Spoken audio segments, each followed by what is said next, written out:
Good day mga ka-iPro! Magandang buhay po sa ating lahat. So, welcome po sa ating iPro Co-op Kwentuhan Session. So, ang pagkukwentuhan po natin for today ay tungkol po sa holiday budgeting, yung mga tips po natin dyan. So, kasama po ulit natin, syempre, si Sir Eric Sel. And welcome po natin ang ating mga members at mga future members po dito sa ating kooperatiba. Good afternoon, sir. Magandang buhay sa'yo, Ma'am JD. Parang ang saya-saya mo sa topic natin na to, ah. Halata ba, sir? So, magandang buhay po sa lahat ng mga viewers po natin. Ako, minsan pa, samahan niyo po kami o samahan namin kayo sa pagla-lunch ninyo. Ayun. Habang kayo kumakain, nagte-take ng lunch, ay magkwentuhan po tayo. No? Ang topic natin, very interesting dahil budgeting tips pagdating sa holiday season. Malapit na kasi, sir, magpasko. 26 days to go before Wow, Christmas. 26 days. Ramdam niyo na po ba? Ay. Buti pa sila ramdam na nila. Oo nga, Pa-comment nyo. pa-comment naman kung ramdam nyo na ang Pasko diyan dahil medyo malamig-lamig na yung tubig. Oo. Wisik-wisik na lang yata ngayon, sir. Pero ano daw yun yung unang buhos lang daw yung malamig. After nyo nalana, gano'n. So, ayan. sige nga ma'am, bago natin to ituloy, disclaimer lang po, pinagpapauna ko na po sa inyo, hindi po ako mahusay sa budget. Ako din po. hindi po kami gano'n ka-expert when it comes to budgeting, pero kasi madali lang naman talaga mag-budget kung may iba budget, ma'am. Yes po, kung meron po tayo talagang budget para Oo, doon. madali siya i-budget, Pero kung ikaw yung person na o parent na o individual na walang iba budget, naku, wala na tayong pag-uusapan. Out na po tayo. Okay, Ganun so na. see you next week sa ating kwentuhan session. Yun lang pala eh. Dapat si chairman yung right person dito. Opo, tama sir, I-guess natin minsan si chairman. Pero sige, kung hindi naman tayo gano'n ka-expert, edi lapitan natin, puntahan natin yung mga taong expert when it comes to budgeting. Yes. So dahil po dyan ay nag-search po tayo ng budgeting tips ng mga experts, and then i-share po namin sa inyo yung mga na-search po namin. Pero magbibigay rin po kami ng konti naming insight dito. At ngayon pa lang, sinasabi ko na po sa inyo, hindi po ako yung right person pagdating sa... hindi po ako gano'ng kahusay when it comes to budgeting dito sa holiday na to. Kasi nga, tinanong ko nga lang si Mahal kung magkano, siya yung pinaglista ko, ma'am Opo. Magkano bang budget natin para sa So pinaglista ko siya, tapos sakto, kaka-message niya kanina, ha? Sabi ko, ito pala yung ito pala yung kailangang gastos niyo sir, for so, this holiday. Trabaho ko ngayon, i-provide ko magkano yung inilabas na na list. So, mukhang si Ma'am JD yung expert. Dito sa comment, sabi ni Sir Joma, ang ating chairman, Mrs. ko po, si RV Suarez Balaria, magaling sa tips makatipid sa regalo. So, dapat pala si Ma'am RV yun nandito, Alam pa ba si Ma'am RV? Baka naman nandiyan na si Ma'am RV, ilabas niyo na. Ilabas niyo na, Ma'am RV. Ano pa bang hinihintay? So, i-cut na muna natin to at ituloy natin sa... Pero hindi, nasubo na tayo, dito na tayo, at live tayo. Oo, I-share na natin, ma'am, kung ano yung mga tips na nakita natin based sa mga experts. Number 1 daw po ay yung set spending limit. Ayan. So, iset nyo. Kung meron ngang iseset, di ba, sir? Oo. Ayan. So, kung magkano lang yung pera po natin na talagang para dito sa holiday season. So, ilaan nyo na siya para dito. So, kung yun lang talaga dapat yung gastusin nila. So, parang, ma'am, yung, kunwari, ayan papasok na yung holiday season. Pag-usapan na ninyo kung sinong kasama ninyo sa bahay, o kayo mag-asawa, pag-usapan na ninyo, magkano ba dapat ang iba-budget natin sa holiday? Yes. Mula sa Christmas hanggang sa New Year. New Year. year-end, magkano ba lahat-lahat? Doon pa lang Yes. pag-usapan na. Opo, Di ba? totoo. So mag-set na agad ng parang target na budget. So siguro sir, ilista na nila kung ano-ano yung mga magiging expenses nila doon Yes. para makita nila kung magkano yung isa-set nilang Yes. limit. Oo. So pwede silang mag-adjust na lang Oo. po doon. So paano ma'am, kunwari based dun sa lista na ginawa ng kung sino man, no, ay umabot ng ganitong amount, ano yung next step dun? Eh di dapat makapag-provide sila ng Exactly. di No? ba? So, kunwari, ang nilagay doon o budget natin for this holiday season ay 30K based dito sa listahan. Ang next na question, meron ba tayo niyan? Saan mo kukuhanin? Saan mo Yan, parang kukunin yan? ganun eh. May available bang 30K? Yes. Paano man kung wala? Kung wala, wala talaga. So, ang gawin natin, humanap po tayo, gumawa tayo ng paraan para makapaghanap po tayo ng budget para doon. So, Ano-ano yung mga paraan, ma'am? O di, sir, magbenta, di ba? So, magtrabaho tayo para kumita po tayo at magkaroon tayo ng budget para Mga dito. extra Oo. na hassle. Yes. So, pero kung meron naman, kung kasya yung 13th month pay, di ba, wow, di ba? Yun na. Okay na yun. No? Oo. Pero kung hindi, ay pwede tayong humanap ng side hustle. Yes. Kung wala naman tayong side hustle, wala talaga, i-cut mo yung budget. Yes. Yun ang pinaka-mainam na gawin. Oo, hanggang doon lang talaga. Di ba? Kaya importante, pinag-uusapan ninyo kung sino man yung kung mag-isa ka lang naman na decision maker, ikaw mismo, ilista mo na siya. Magkano ba talaga ang budget na iaalat mo doon? Ilista mo muna sino-sino yung mga mahalagang tao sa buhay mo. Yes. No? Kung yun talaga yung, minsan, magkakaiba kasi tayo, ma'am, ng pinapahalagahan. Di ba? Minsan, pinapakita mo yung pagpapahalaga mo doon sa tao sa pamagitan ng pagbibigay ng isang gift. Gift. Yes. Di ba?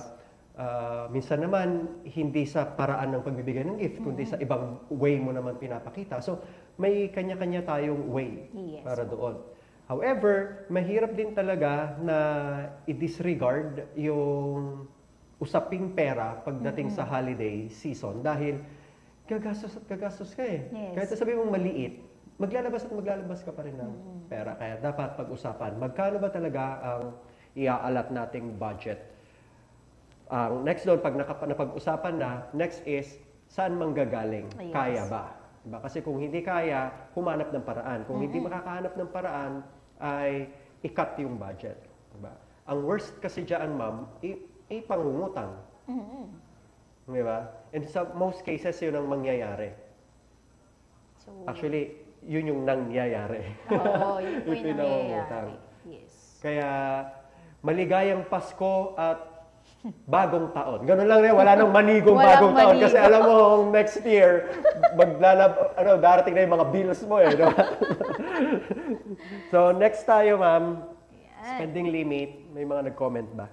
Meron, sir. Ayan. From Charlene, magandang buhay po. Ayan. And from Ma'am Mary Ann, magandang buhay po sa inyo. So, lagi silang nanunood, sir? Habang kumakain. Totoo ba? Makain naman sila, sinisilip namin yung sa pantry. Next ay be realistic. So, parang lang din naman siya dito sa sa una natin na mag-set tayo ng limit. So, maging realistic tayo dun sa budget. Kung ano lang talaga yung budget, kung meron, so yun lang. Yun lang talaga dapat. Wala nang doon na magiging excess, di ba? Naging realistic po tayo. So, kung talagang ito lang yung para dito sa holiday season, yun lang yung gastusin natin. Kasi papaano naman yung mga susunod na months, di ba? Papaano naman, so parang ang magsasuffer nun yung family mo kung waldas lang tayo ng waldas. Yes. So, yun po. Maging realistic lang tayo dun sa magiging budget po natin. Wala yung problema sa pagwawaldas kung may iwawaldas. Yes. Diba? At saka, kung sa susunod na mga buwan ay masusustain mo pa rin yung needs ng pamilya mo, makakabayad ka pa rin ng mga bills mo, hindi nagsasuffer yung family mo, okay lang, magwaldas ka, pera mo yan. Yeah. Pera mo yan eh.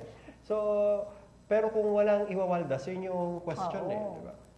So, kaya kung medyo question na ang budget,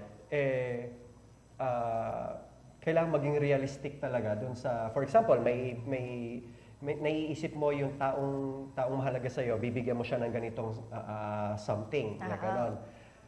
Pag-iisipan mo mabuti, pangarap mo yung makapagbigay ng ganitong ano sa kanya, tapos ang mahal-mahal naman, paano yun, realistic ba siya, kasya, ano ba siya sa budget mo, so yun yung mga kailangan natin siguro, ma'am, na ano. Again, disclaimer, hindi po ako ganun ka-expert, ha. Parang ano lang to, sarili ko lang na insight or opinion yun, ma'am. At mainam rin na wag po kayo maniniwala sa akin all the time. Mag-ano po kayo na sarili niyo. Ano? Ito, kinukwento lang natin. Next ay voucher collector. Maging voucher collector daw. Oo, kasi ano naman ngayon, sir, di ba? Marami ng mga online na mga apps na kung saan po pwede tayong bumili, di po ba? So doon marami po tayong mga voucher na mga nakukuha. So, i-claim lang naman yun. Then, kapag magbibili tayo online, so gamitin po natin siya. Malaking discount din kasi yun, sir, di ba? So, kaya madalas ako masita ni Mal dyan. Kasi kapag may mga kailangan akong bilhin sa online, kasi alam ko mas mura siya doon. Yes. Pero may mga voucher pa pala yan, mas makakamura. Hindi ko alam yun nung una. So, siya yung nagtuturo sa akin, i-claim mo ito, kunin mo ito para mapi-free na yung shipping fee. Kasi sa amin, sa mga lalaki, ewan ko lang pero sa akin kasi, kapag mayroon akong kailangan bilhin sa online, tinignan ko siya at alam kong mas mura siya versus sa offline, sa on-site. Tapos hindi na ako mag-e-effort pa, bibiyahe pa. Saya pa ng gas, saya pa ng gas. Ang mga lalaki kasi, ako personally, hindi ko alam sa karamihan, no? Pero sa akin kasi, hindi ako yung tipo ng person, ma'am, nanay. Kunwari may bibilin ako sa isang lugar, naka-target lock na ako. Kung ano lang yung bibilhin ko, yun lang yung pakay ko, yun lang talagang gagawin ko doon. Wala nang iba pa akong pupuntahan na titingin pa. May lahi kasi. Ano lahi, ma'am? Ano lahi, ma'am? Chinese. Bakit, ma'am? Ganun daw po yung mga Chinese. Pagka pumunta sila sa isang store, kung ano lang talaga yung bibilin nila, yun lang. Alis na sila kaagad pag nabili na nila. Hindi na yung kung saan-saan pa. Pinoy! Pinoy yung mga ganun, ano? Ako ganun. Kapag, nakalista na kung ano yung bibilin ko, tapos nakafocus ako doon. Yun yung gagawin ko. Then, pag nagawa ko na yun, wala na. Parang gusto ko na umuwi or gusto ko na lang, kung kasama ko yung family ko, doon na lang ako sa sasakyan muna, maghihintay. May pagka ganun po akong, kaya, pag chine-check ko yung magiging total expense ko kapag bibiyahe pa ako ng mall, para bilhin yung isang bagay sa online, mas mura siya. Yes. Chine-check out ko yun, bibilhin ko yun kasi mas makakamura siya. Mas makakamura ako, pero maya-maya, dahil sa mga voucher pala na ito, mas makakamura ka. May less pa pala yung shipping fee. May 20% off, 70% off, ganyan. So, mainam rin pala na may mga voucher. O dahil doon, ma'am, sige, collect na tayo ng voucher kapag claim mo na lang, So, ayun, makakatulong naman yan sa mga shipping fees then. And even sa mga regular items, talagang nababawasan din naman talaga siya. Okay, so next natin. Ayan, give a gift of your time. Ay, teka, magandang buhay, bossing, sabi ni Jason Danao. Buhay po. Jason, si Jason ay, classmate ko to nung college. So, matanda na yan si Jason. So, shout out sa mga taga Wesleyan University. Ayun.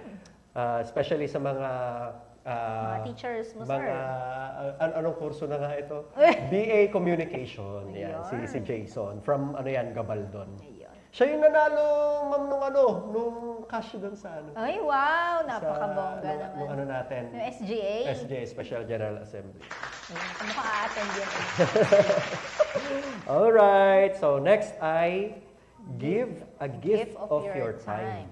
Yes, ayan. So, parang kung wala talaga tayong budget na yung time mo na lang yung ibigay mo dun sa parang gusto mong bigyan ng regalo. So, quality time, yun ang pinaka priceless naman. Ano ba yung quality time pag sinabing quality time? Quality time, syempre, bibigay mo talaga yung oras mo sa kanya, maglalaan ka sa kanya ng, kumbaga, mag-uusap kayo, kung ano yung mga Depende kung ano Basta wag pera, gano'n. Mag-usap tayo, basta wala papasok na pera, gano'n. Depende kung ano yung mga gusto nyong pag-usapan. Kung business ba yan, kung ano yung mas makakatulong pa sa kanya, kung regarding ba sa family, ganyan. So, mga goals ninyo, mga gusto nyong mangyari for 2024. Ayun. Si Sir Erwin ba? Yung, hi Sir Erwin, kung nanonood ka man. Paano ba siya magbigay ng quality time or ikaw magbigay ng quality time? Kayo? Kami, sa ngayon kasi yung... Habang nag-uurong ka man, tapos nakayakap siyang Ay, gano'n, hindi. yung quality time. Kasama mo yung mga anak, parang yun na yung pinaka-quality time. Oo, sa ngayon. Ayun, so at least free yun, no? Walang kailangan... Wala na, oo. Okay. Okay, next. Tayo. Ayan, mag-personalize gifts. Ayan, maging creative po tayo, no? Marami namang paraan din. Actually, pwede rin naman na bumili din po. Parang gano'n eh. Sa online din naman, yung mga personalized na items, pwede rin naman yon. Kung mahilig naman tayong magluto, ganyan, pwede rin po yun. Yes. Mas better pa yon, di ba? Talagang may effort ka doon. Yun. Ikaw ba, sir? Personalized gift? Ewan ba? Hindi ko alam eh. Pero, paano ba? Example na lang. For example, si Mahal, di ba, nagbe-bake siya ng cake. Oo. So, pwedeng si Mahal ay magbigay ng gift gamit yung kanyang skill, yung kanyang talent. No, kasi passion niya yung pagbe-bake ngayon. Talagang gustong-gusto niya. So, pwedeng yun yung gamitin niya para makagawa ng gift. Mga cookies, ganyan. Di po ba yung mga sweets? Ayan. So, pwede yun. At saka pwede pang pagkakitaan talaga din yun. Di ba? Lalo na ngayon. Yes. Marami ata siyang pa-order sana. Ayun, order na po kayo. Ayan. Next. So, price check. Ayan, sir. Price check. Paano ba yan, sir? Price check. Lagi mo siyang, lagi mo i-check yung presyo. Tapos, i-compare mo siya sa iba. Sa ibang Huwag kang mapapagod na i-compare. Tumingin ng comparison kung saan ka mas makakamura. And then, hindi ibig sabihin lumabas na yung presyo ng produkto, ayun na talaga yung presyo. Especially kapag online yan. Minsan magugulat ka, may shipping fee pala siya na mas malaki. So, kailangan talagang i-check yung price time to time. Tsaka, di ba kasi maraming mga sale, di ba, sir? Actually, nito, nung nag-sale din po nito, naka-order ako, milk naman ng anak ko. So, syempre, chinek ko muna magkano yung regular price. Hinanap ko pa yung resibong ganyan, di ko kasi kabisado na eh. So, tiningnan ko, and then, nakita ko na talagang malaki magiging discount ko. So, yun yung isang ginawa ko naman nito. So, ayun, nakatipid po tayo doon. So, double check yung mga price na yan. Yes, i-compare mo, ganun. Kaya huwag kang mapapagod na tumingin ng Tingnan pa. tumingin ng mga presyo. Iba-iba kumbaga nandito ka sa Shopee, check mo dito. Nandito ka sa Lazada, parang gano'n Oo, tama Check din mo naman. rin. Even sa online store mismo nung store. Opo. Tignan mo rin. Yes. Ganon. Kasi minsan kasi akala mo mura, ganda, kakainin lang pala sa shipping fee. May mga ganon eh. So titignan mo munang mabuti, hindi pa dalos-dalos doon. Yes, wag check out ng check out. Yes. So next. Talaga dapat nandito si Ma'am RB eh. Alam ko marami siyang tips para Oo, doon maraming tips. Kaso wala si Ma'am RB eh. Oh, next time. Mukhang may pasok. Anyway, habulin natin. Yun. So next ay keep track of your spending. Maganda. Dito magaling si Sir Joma sa paglista. So laging tinuturo sa atin yan na ilista lahat ng mga naging expense natin everyday, maliit man o malaki. Kasi pag nag-compute yan, doon ka magugulat ito, para pag nakita mong, sumobra na ako, ito pa yung budget ko, kasya pa. So, at least may idea ka kung, stop na ba? Sobra, Di ba? So, ayun, kailangan keep track of your spending. Yes. Tamang may budget ka, pero dapat nililista. Which, I believe, majority ng mga tao ay hindi ginagawa yun. So, yun. Kasi ginagawa ko naman yan. Tinry ko yung gawin naka-Excel file pa. Siguro ilang days nagagawa ko siya. Pero parang may almost 1 month ko lang siya nagawa. After nung wala na eh. Back to ulit, Back to normal na, wala na namang So hindi siya ganun talaga kadaling gawin, ma'am. Kailangan talaga ng discipline. Yes. Kailangan may magpaalala ulit. Pero nakita ko nung ginagawa ko yun, okay, at least nagkakaroon ako idea saan napupunta yung mga pera. Pero after siguro mga 1 month na, ma'am, hindi ko na siya ulit nagawa. Kasi hindi pala siya ganun kadaling gawin. Totoo. Kasi even yung maliliit, ma'am, ilalagay mo eh.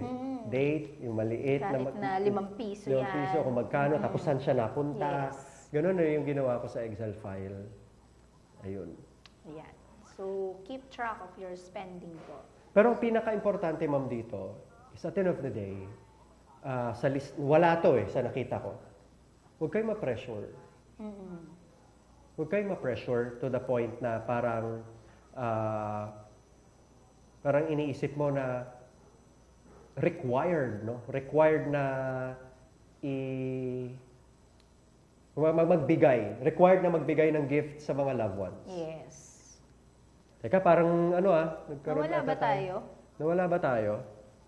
Parang, hello? Saglit. Saglit lang i-check lang po natin.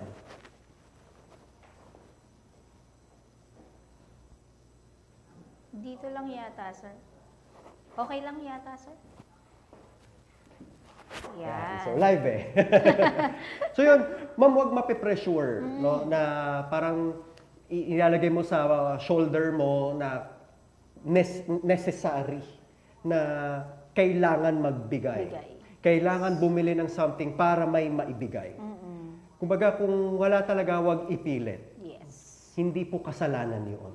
Yes. At least for me, hindi siya kasalanan. Kung hindi talaga kaya, kung ang kapalit, no, kagustuhan mo lang na mapasaya ang buong family mo o buong loved ones mo, pero ang magiging resulta naman yan ay depression. Diba? Magkaroon ka ng panic attack by the following month. I think hindi siya maganda. Hindi maganda. Magiging result. Yes. Parang kung hindi kaya, wag niyo po ipilit, wag po kayo ma-pressure. Ipag-pray natin. Yes, pwede naman bumawi next year, di ba? Marami pa namang time, kahit hindi naman Christmas season, pwede naman, di ba, sir? Pwede naman. Hindi kinakailangan na dahil Christmas, dahil holiday, natin, no, magbibigay tayo ng kesyo ganyan. Yes. At the end of the day, huwag tayo mape-pressure. Yun. So, I hope po ay meron tayong nakuhang mga tips dito sa ating kwentuhan session for today. So, meron po tayo every Wednesday po yung ating kwentuhan, and yung ating pre-membership orientation po ay every Saturday morning, and online na rin po, no? Pwede na po online. Ayan. So, yun lang po mga ka-iPro. So, wala na ba, sir? Wala na ba? Alright, so kita-kita po ulit tayo next Wednesday. So magandang buhay po sa ating lahat, at lagi po nating tatandaan na ang kasaganahan ng buhay ay napagtutulungan. Magandang buhay po! Nagpaplano ka na bang mag-ipon para sa kinabukasan ng mga anak mo, sa iyong pagtanda o sa pangarap mong negosyo? Pero naliliitan ka sa interest rates ng savings and deposit account mo, tapos may withholding tax pa? Good news! Ang iPro Co-op ay may savings account na aabot ng 14% per annum at tax-free. Kaya mas mapapabilis ang pagtupad ng mga pangarap mo. Pagkakataon mo na ito! Register now for pre-membership orientation online.